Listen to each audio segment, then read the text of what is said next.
हाय नमस्कार मित्रांनो, मी सौरभ तुमचा व्हिडिओ गातामध्ये स्वागत. तर आज मी घेऊन आलो न्यूमेरिकल सिरीज करंट इलेक्ट्रिसिटीचे. ठीक आहे, या न्यूमेरिकल सिरीज मध्ये करंट इलेक्ट्रिसिटी या चॅप्टर मध्ये जेवढे टाइपचे न्यूमेरिकल आहे प्रत्येक टाइपचे न्यूमेरिकल मी तुम्हाला एक्सप्लेन करतो आणि त्या एक्सप्लेनेशन म्हणून तुम्हाला कळेल की या टाइपचे न्यूमेरिकल कसे सॉल्व्ह करायचे किंवा काय स्टेप असते सॉल्व्ह करायचे. ठीक आहे, तर चला सुरू करूया. सगळ्यात पहिले न्यूमेरिकल दिलाय a current of 0.4 ampere flows through a conductor for 5 minutes. A current of 0.4 ampere flows through a conductor for 5 minutes. How much charge would have passed through the conductor? How much charge would have passed through the conductor? सगळ्यात पहिले आपल्याला माहिती आहे given लिहून घ्यायचं आहे. ठीक आहे, सगळ्यात फर्स्ट स्टेप असते न्यूमेरिकल सॉल्व्ह करताना गिवन लिहून घ्यायचं. ठीक आहे, गिवन मध्ये काय दिलं आपल्याला? गिवन मध्ये दिलं आहे करंट ऑफ 0.4 एम्पियर म्हणजे I. करंट इज युनिटेड बाय, मागच्या लेक्चर मध्ये सांगितलं होतं I is equals to दिलंय 0.4 एम्पियर. ठीक आहे, त्यानंतर काय दिलंय? टाइम दिलाय तुम्हाला. टाइम दिलाय 5 मिनिट्स. किती दिलाय टाइम? 5 मिनिट्स. ठीक आहे, त्यानंतर काय दिलंय? ठीक, एवढंच दिलंय.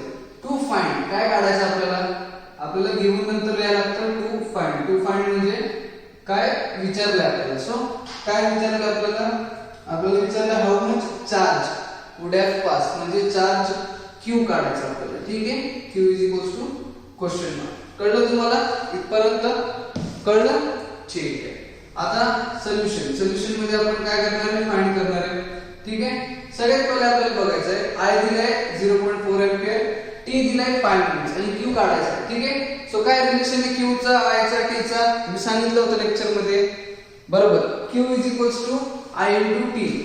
Q is equals to I into T. दिसतंय? Q is equals to I into T. ठीक आहे, आता या Q is equals to I into T मध्ये आपल्याला व्हॅल्यू सबस्टिट्यूट करायचे. ठीक आहे, या Q is equals to I into T मध्ये व्हॅल्यू सबस्टिट्यूट करायचे. Q is equals to I किती दिलाय? 0.4 एम्पियर इनटू टाइम किती दिलाय? 5 मिनिट्स. बट आपल्याला टाइम या केस मध्ये सेकंड्स मध्ये लिहायला लागतं. ठीक आहे, कशामध्ये लिहायला लागतं? सेकंड्स मध्ये. सो मी ह्याला परत इनटू 60 सेकंड्स करणार आहे. ठीक आहे, सो काय लागतं आपल्याला? Q is equals to 2 into 60. So Q is equals to 120 coulomb. Q चं युनिट काय? कुलम. बरोबर, Q चं युनिट काय? Coulomb. So charge in this case is equals to 120 coulomb. कळलं? सोपा होता प्रश्न. फक्त या एक्सप्रेशन मध्ये टाकायचं होतं Q is equals to I into T. कळलं तुम्हाला? ठीक, आता आपण बघू पुढच्या टाइपचा प्रश्न. ठीक आहे, पुढच्या टाइपचा न्यूमेरिकल बघू. ठीक आहे, पुढचा न्यूमेरिकल काय दिलाय बघू आपण. पुढचा न्यूमेरिकल सांगताय the resistance of the filament in a light bulb is 1000 ohm. The resistance of the filament in a light bulb is 1000 ohm. If the bulb is fed by current from a source of potential difference 230 volt. If the bulb is fed by a current from a source of potential difference 230 volt. How much current will flow through it? How much current will flow through it? तर सगळ्यात पहिले आपल्याला बघायचं given काय आहे. ठीक आहे, step 1 आहे आपल्याला गिवन द्यायचं. कुठलाही न्यूमेरिकल सॉल्व्ह करताना तुम्ही लक्षात घ्या सगळ्यात पहिले आपल्याला गिवन लिहून घ्यायचं. गिवन मध्ये दिलंय a resistance of filament in a light bulb is 1000 ohm. ठीक आहे, एका फिलामेंटच्या लाइट बल्बच्या फिलामेंटचा रेजिस्टन्स दिलाय 1000 ohm. So R is equals to आपण लिहिणार आहे 1000 ओम. ठीक आहे, पुढे काय दिलंय? If the bulb is fed by current from a source of potential difference. Source of potential difference 230 volt दिलाय. So V is equals to 230 volt येणार. सोर्स ऑफ पोटेंशियल डिफरन्स दिलाय. ठीक आहे, how much current will flow through it. आपल्याला काय काढायचंय? Current काढायचं. काय काढायचं आपल्याला? करंट. सो आपण इथं टू फाइंड मध्ये काय लिहिणार आहे? टू फाइंड मध्ये लिहिणार आहे करंट I. ठीक आहे, I काढायचं होतं आपल्याला. ठीक, आता सोल्युशन काढताना कसं करणार आहे? काय वापरायचं सांगा. मी तुम्हाला काल ओम्स लॉ शिकवला होता मागच्या लेक्चर मध्ये. ओम्स लॉ काय म्हणतो? V is equals to IR. V is equals to IR. हा ओम्स लॉ चा एक्सप्रेशन आहे. V is equals to IR. ठीक आहे, या एक्सप्रेशन मध्ये I इज इक्वल्स टू काय आहे? I is equals to V upon R. I is equals to काय येणार आहे? V upon R. बरोबर. सो या एक्सप्रेशन मध्ये आता V आणि R ची व्हॅल्यू सबस्टिट्यूट करा. V is 230 upon R is 1000. बरोबर.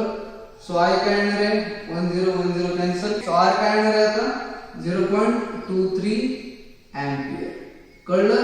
आला I 0.23 एंपियर. सोपा होतं. R दिला होता, V दिला होता, I काढायचा होता. Simply we have applied the Ohm's law. We have applied the Ohm's law through which we have defined the value of I in this case. ठीक आहे? कळलं तुम्हाला? आता आपण जाऊया नेक्स्ट एक्झाम्पल कडे. नेक्स्ट टाइप ऑफ न्यूमेरिकल काय सांगतोय आपण बघूया. चला. ओके. सो नेक्स्ट प्रश्न काय म्हणतोय? The length of a conducting wire is 50 centimeter. The length of the conducting wire is 50 centimeter and its radius is 0.5 mm millimeter. The radius is 0.5 mm. If its resistance is 30 ohm, what is the resistivity of the material? ठीक आहे. सगळ्यात पहिले परत आपल्याला लिहायचं आहे. तुम्हाला माहिती काय लिहायचं आहे? बरोबर, आपल्याला काय लिहायचं आहे? गिवन लिहायचं आहे. ठीक आहे. सो गिवन मध्ये सगळ्यात पहिले बघू काय दिलंय. लेंथ ऑफ कंडक्टिंग वायर दिले 50 सेंटीमीटर. लेंथ दिली आहे आपल्याला 50 सेंटीमीटर. ठीक आहे. त्यानंतर दिलंय रेडियस वायरचं दिलंय जो की 0.5 मिलीमीटर दिलंय. ठीक आहे. त्यानंतर काय दिलंय? रेजिस्टन्स दिलंय. काय दिलंय त्याच्यानंतर? रेजिस्टन्स दिलंय. रेजिस्टन्स ऑफ 30 ओहम दिलंय. रेजिस्टन्स ऑफ 30 ओहम दिले. ठीक आहे. काय काढायचं आपल्याला आता? रेजिस्टिव्हिटी. बरोबर, आपल्याला काय काढायचं आहे? रेजिस्टिव्हिटी. सो आपण लिहिणार इथं टू फाइंड मध्ये रेजिस्टिव्हिटी रो ने डिनोट करतो ना आपण रेजिस्टिव्हिटी. कालच सांगितलं होतं. सो सगळ्यात पहिले आपल्याला बघा, इकडे तुम्ही नीट लक्ष देऊन बघा. लेंथ दिलाय सेंटीमीटर मध्ये, रेडियस दिलाय मिलीमीटर मध्ये. असं चालतं का कधी पण? नाही. आपल्याला एका युनिट मध्ये ठेवायला लागतं सगळं. ठीक आहे. सो आपण सगळं मीटर मध्ये ठेवू. तर कसं कन्वर्ट करणार मीटर मध्ये? तुम्हाला माहिती आहे आता 50 सेंटीमीटरला मीटर मध्ये करायचं असेल तर 50 × 10⁻² मीटर येणार. बरोबर? कळलं तुम्हाला? आणि जर मिलीमीटरला करायचं असेल तर काय येणार आहे? 0.5 × 10⁻³ मीटर येणार आहे. ठीक आहे. कळलं तुम्हाला इथपर्यंत? ठीक आहे. आता रेजिस्टिव्हिटी कशी काढायची आपण बघूया. रेजिस्टिव्हिटीचं एक्सप्रेशन काय आहे माहिती आहे? आठवतंय तुम्हाला?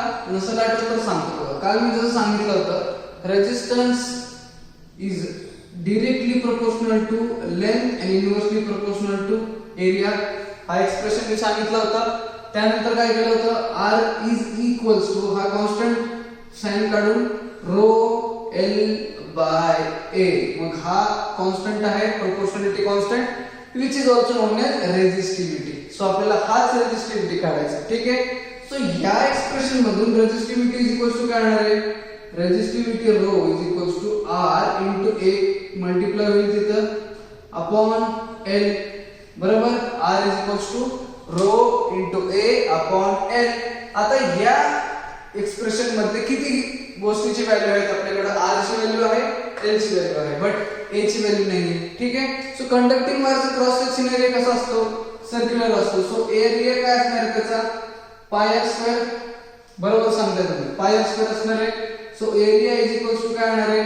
22/7 into R किती दिलाय आपल्याला? 0.5 × 10⁻³ चा स्क्वेअर. बरोबर? एरिया हा आलाय. ठीक आहे. एवढं कन्सिडर करा एरिया. त्यानंतर आपण सगळ्या व्हॅल्यू याचे पुट करू. ठीक आहे. Rho is equals to resistance किती आहे? 30 into एरिया किती आहे? तिथे दिले आपल्याला 22/7 into 0.5 × 10⁻³ चा स्क्वेअर. बरोबर? अपॉन L काय आहे आपला? 50 × 10⁻². 50 × 10⁻². बरोबर आहे. आता हे सिम्प्लिफाय केल्यावरती काय येणार आहे आपल्याला? 4.71 × 10⁻⁵ ओहम मीटर. ठीक आहे. ओहम मीटर रेजिस्टिव्हिटीचे युनिट आहे. कसं आला? हे बघा, resistivity is equals to RA/L असतो. बरोबर? मग R चं युनिट काय? ओहम. एरियाचं काय? Metre square. L चं काय? मीटर. सो ह्याला सिम्प्लिफाय केलं तर 1 मीटर जाईल. सो काय राहणार आपल्याला? Ohm metre. सो रेजिस्टिव्हिटीचा युनिट असेल ओहम मीटर. कळलं तुम्हाला प्रश्न?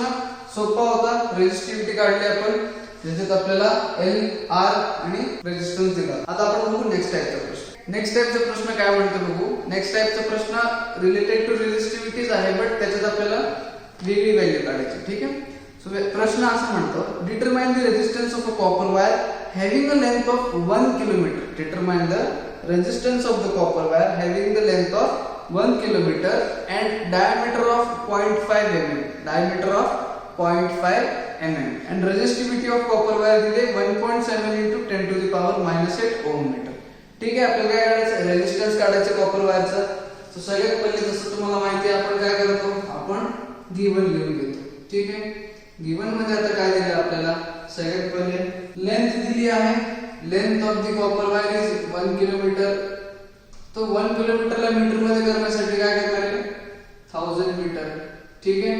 पुढे काय दिलंय, पुढे दिले resistivity of the copper wire is 1.7 into 10 to the power -8 ohm metre. 1.7 into 10 to the power -8 ohm metre. ठीक आहे. त्यानंतर दिले diameter of the copper wire. Diameter पण दिलंय, किती दिलाय तो पण 0.5 mm millimetre, 0.5 millimetre. So we need to convert this millimetre into metre.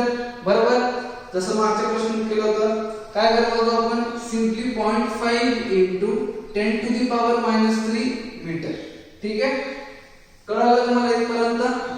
ठीक आहे. आता आपल्याला काय काढायचं, रेझिस्टन्स काढायचं. ठीक आहे.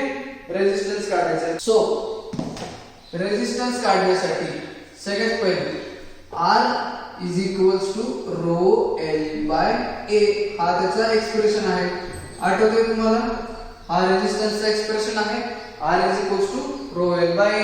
आता या एक्सप्रेशन मध्ये कुठले कुठले व्हॅल्यू आहेत आपल्याकडे, रो आहे, एल आहे, ए आहे, नाही, ए काढायचं. तो ए कसं काढणार आपण, ए इज इक्वल्स टू काय, पाय आर स्क्वेअर. का पाय आर स्क्वेअर, कारण की सर्क्युलर क्रॉस सेक्शन असतो वायरचा. बरोबर. So is equals to pi into r is 0.5/2 into 10 to the power -3 square. काय येणार आहे, 22/7 into 0.5/2 into 10 to the power -3 चा स्क्वेअर. ठीक आहे. याला सिंप्लिफाय केल्यावरती हे काय येणार आहे तुम्हाला, 0.2 into 10 to the power -6 metre square. Unit लिहायला विसरू नका, युनिट आहे मीटर स्क्वेअर. बरोबर. आता ए आलाय, रो आहे आणि एल पण आहे. सो रेझिस्टन्स काय येणार आहे, resistance is equals to rho is 1.7 into 10 to the power -8 into length is 1000 metre upon area is 0.2. area is 0.2 into 10 to the power -6. ठीक आहे. यातून तुम्हाला r काय येणार आहे, सिंप्लिफाय केल्यावर r येईल. r is equals to 85 ohm. r is equals to 85 ohm. कळलं तुम्हाला. हे सिंप्लिफिकेशन तुम्ही रफ मध्ये करून बघा. r is equals to 85 ohm आलं. कळलं तुम्हाला. आता तुम्ही हा प्रश्न आणि आजचा प्रश्न बघा. या प्रश्नामध्ये रेझिस्टन्स काढायला सांगितलंय, आजच्या प्रश्नामध्ये रेझिस्टिव्हिटी काढायला सांगितलं. ठीक आहे. सो तुम्हाला एक एक्सप्रेशन जर लक्षात राहिलं तर त्याच्यात तुम्हाला वेगवेगळे व्हॅल्यू विचारतील. आता आपण बघू नेक्स्ट प्रश्न काय म्हणते. आपण बघूयात नेक्स्ट प्रश्न. नेक्स्ट प्रश्न एकदम सोपा आहे, खूप सोपा आहे. 2 मार्काला मोस्ट प्रोबेबली येईल हा प्रश्न. सो याची चूक झालीच नाही पाहिजे तुमच्याकडून. ठीक आहे. तर बघू आपण प्रश्न काय म्हणतो. प्रश्न आहे, if a charge of 420 coulomb, if a charge of 420 coulomb flows through conducting wire in 5 minutes. If a charge of 420 coulomb flows through a conducting wire in 5 minutes. म्हणजे 420 कूलॉमचा चार्ज एका वायर मधून 5 मिनिटासाठी फ्लो करतोय. So what is the value of current, what is the value of current. परत आपल्याला काय करायचं, सगळ्यात पहिले गिवन लिहून घेऊया. So given is charge of 420 coulomb. बरोबर. Charge of 420 coulomb and time is given as 5 minutes. Time is given as 5 minutes. But you know that we need to convert this time into seconds. तुम्हाला माहिती आहे time ला आपल्याला seconds मध्ये करायचं. So 5 into 60 which is equals to 300 seconds. कळलं इथपर्यंत. ठीक आहे. टू फाइंड काय करायचं आपल्याला, म्हणजे आपल्याला विचारलं काय प्रश्नामध्ये, काय फाइंड करायला सांगितलंय, दॅट इज करंट I. ठीक आहे. सो सगळ्यात पहिला जो न्यूमेरिकल घेतला होता त्याच्यात एक्सप्रेशन होता Q is equals to I into T T. आठवतंय तुम्हाला? आठवलं पहिला प्रश्न? सेम तसाच आहे. बट यामध्ये तुम्हाला आय क्यू विचारलं होतं आधल्या प्रश्नामध्ये, आता तुम्हाला आय विचारले. So I is equals to काय येणार इथे याच्यातून क्यू बाय टी, बरोबर. So I is equals to काय येणार आहे, Q is 420 coulomb upon T is 300 seconds. ठीक आहे, 1010 cut. So I will be equals to 1.4 ampere. I will be equals to 1.4 ampere. कळलं तुम्हाला प्रश्न? सोपा होता, काहीच अवघड नव्हतं. या पार्ट मध्ये आपण काय काय शिकलं, Q is equals to I into T या एक्सप्रेशन वरून किंवा या फॉर्म्युलेवरून प्रश्न विचारले. त्यानंतर v is equals to I R which is Ohm's law, त्यावरून तुम्हाला प्रश्न विचारले होते. आणि third is resistance R is equals to rho L by A. या तीन एक्सप्रेशन किंवा तीन फॉर्म्युलेवरून तुम्हाला क्वेश्चन विचारले गेले होते. आता आपण नेक्स्ट पार्ट मध्ये बघूयात उरलेले टाइपचे न्यूमेरिकल. तोपर्यंत तुम्ही या व्हिडिओला जाताना लाईक करा, शेअर करा आणि चॅनलला पण सबस्क्राइब करा. भेटू आपण नेक्स्ट व्हिडिओ मध्ये.